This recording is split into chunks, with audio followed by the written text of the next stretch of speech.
आज सगळा महाराष्ट्र सुन्न आहे.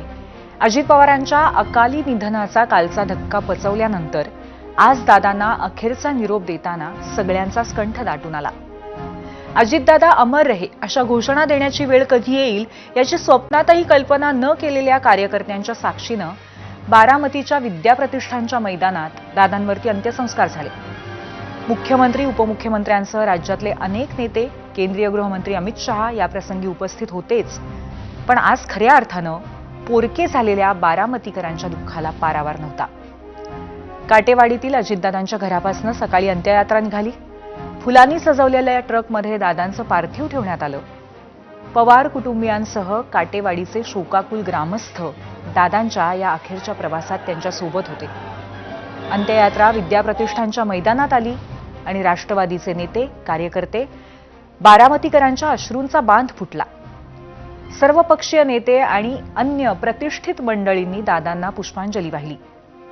पोलिसांनी मानवंदना दिल्यानंतर दादांचे ज्येष्ठ पुत्र पार्थ पवार यांनी अंत्यसंस्कार करून पार्थिवाला अग्नी दिला.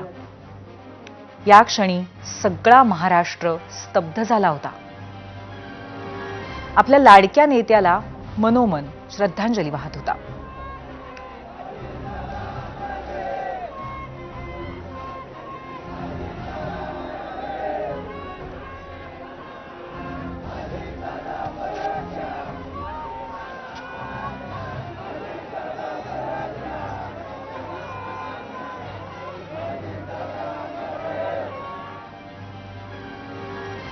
अजितदादा गेलेत एक मोठी पॉलिटिकल लेगसी मागे ठेवून.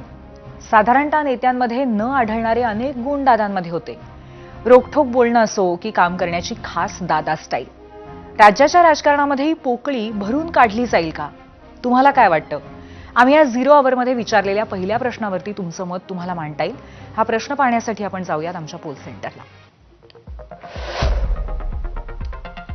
आजचा आमचा पहिला प्रश्न आहे, अजितदादांच्या स्वभावातील कोणत्या गुणाची सध्या अन्य मोठ्या नेत्यांमध्ये कमतरता आहे असं आपल्याला वाटतं?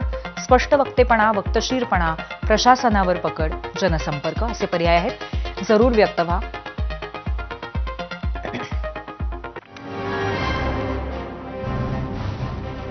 आज राज्यातले आणि देशातले अनेक मोठे नेते, प्रतिष्ठित मंडळी दादांच्या अंत्यविधीसाठी उपस्थित होते. मुख्यमंत्री देवेंद्र फडणवीस, उपमुख्यमंत्री एकनाथ शिंदे यांनी आपल्या या जवळच्या सहकार्याला पुष्पचक्र अर्पण करून श्रद्धांजली वाहिली. विधानसभेचे अध्यक्ष राहुल नार्वेकर, विधान परिषदेच्या उपसभापती नीलम गोऱ्हे यांनीही अजितदादांसारख्या कसलेल्या संसदपटूला अखेरचा निरोप दिला. केंद्रीय गृहमंत्री अमित शहा, केंद्रीय मंत्री नितीन गडकरी, रामदास आठवले, केंद्रीय राज्यमंत्री मुरलीधर मोहोळ, भाजप अध्यक्ष नितीन नवीन, गोव्याचे मुख्यमंत्री प्रमोद सावंत सकाळीच बारामतीत पोहोचले होते.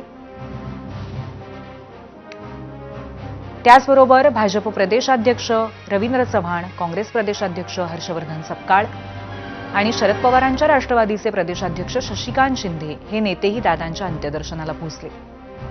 अर्थातच राष्ट्रवादीचे झाडून सगळे मंत्री आणि ज्येष्ठ नेते बारामतीत हजर होते. छगन भुजबळ, प्रफुल्ल पटेल, सुनील तटकरे, अदिती तटकरे, शशिकांत शिंदे, जयंत पाटील, खासदार अमोल कोल्हे आदींनी अजितदादांना आदरांजली वाहिली. तसंच चंद्रशेखर बावनकुळे, चंद्रकांत पाटील, पंकजा मुंडे, राधाकृष्ण विखे पाटील, गिरीश महाजन, शिवेंद्रराजे भोसले, मंगलप्रभात लोधा, माणिकराव घोकाटे यांनी आपल्या मंत्रिमंडळातल्या या ज्येष्ठ सहकार्याला अखेरचा सलाम केला. शिवसेना पक्षप्रमुख उद्धव ठाकरे आणि आदित्य ठाकरे यांनी काल रात्री काटेवाडीत जाऊन दादांच्या पार्थिवाचं अंत्यदर्शन घेतलं, तर राज ठाकरे आज सकाळी तिथे पोहोचले. बारामतीमध्ये अंत्यसंस्काराच्या वेळीही ते उपस्थित होते.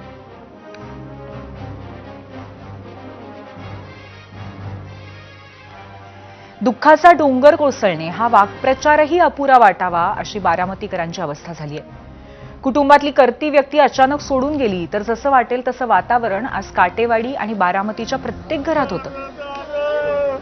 अखेरचं दर्शन घेताना त्यांना आठवत होती दादांनी पदोपदी केलेली मदत.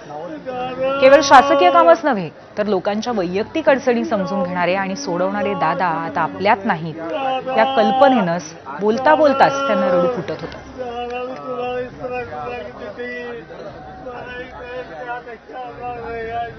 282 कोटी रुपये दिला आम्हाला पाण्यासाठी. रेल्वेला 60 कोटी रुपये दिला. कामं चालू आहेत अजून. लय कामं केली. दादा सासरवाडी नातं सुगोतं सगळं सांभाळून अख्ख्या महाराष्ट्राला आल हिंदुस्थानमध्ये जे दादांचे नातलग आहेत त्या सगळ्याला सांभाळून कुठलाच समाज असा एक त्यांनी जवळ अमुकच समाज करावा असा केला नाही. सगळ्या जाती धर्मांना मॉमेडन धनगर कोळी माळी सगळ्या समाजाला दादांनी भरभरून दिलं. महाराष्ट्र हा जगात माहीत हो असे बारामती अमेरिकेत अशी व्यवस्था नाही अशी ह्या बारामतीचं दैवत करून जगाला दाखवून दिलं. मला दादाने फिरवतनं मोठं केलं राजकारणात. मला कळल्यापासून मला डोकं येणं झालं साहेब. अजितदादांची जी प्रशासनावरती जी पकड होती आणि त्या पकडच्या मार्फत विकासाचं जे येत आहे ना गंगा व्हायची. आणि अजितदादा खरंच डिसिजन मेकर होते आणि महाराष्ट्राला खूप गरज होती अजितदादांची. अजितदादा आम्ही दिलेलं निवेदन पूर्ण वाचायचे आणि त्याचं उत्तर आम्हाला द्यायचं. उत्तर नुसतं देऊन नाही तर त्या क्षणाला अधिकाऱ्यांना फोन लावून आमचं कामं करायची. जी अवस्था सर्वसामान्यांची आहे तीच पवार कुटुंबियांच्या निकटवर्तीयांचीही आहे. शरद पवारांच्या पहिल्या निवडणुकी